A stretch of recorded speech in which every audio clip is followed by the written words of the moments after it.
we can now start getting to how you can become profitable using our strategy. The answer to that is risk management. In reality, using risk management is actually the only way to become profitable. Trading is just like a business. For example, let's say Joe has an account of $10,000 and he put all the money into buying inventory for his business. If something happens to that inventory and Joe loses all of it, now he wouldn't have money to pay his bills, employees, rent, etc.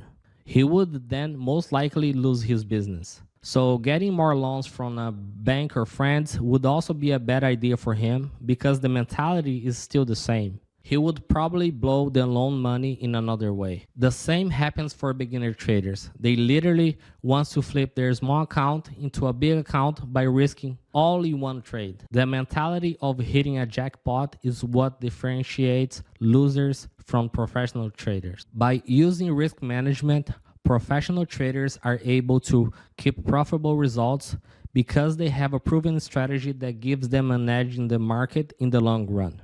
So how much should you risk? Here in our training club, we have a rule not to risk more than 1% per trade of our trading account. This way, if you have the discipline to learn and follow our teachings, you will become profitable in the long run. There are a few risk-reward calculators you can play with online so you can better understand how strike rate and risk-reward work.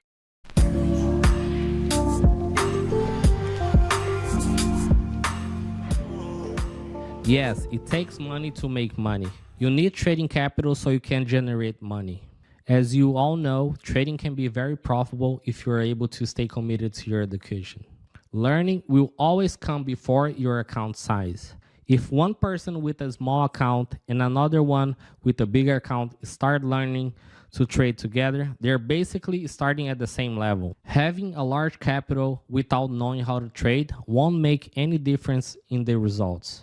If you are not profitable on a $100 account, having a large account will just make things worse. So your top priority if you're considering trading as a way to wealth is to invest in your education.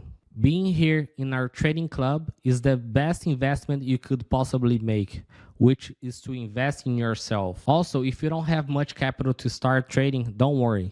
Luckily, nowadays, there are many trading firms that will give you a lot of capital for you to start investing. These trading firms usually give profitable traders up to $200,000 and the trader gets to keep 90% of the profit. Of course, there's more that goes into that, but that sounds like a good deal to me. What do you think?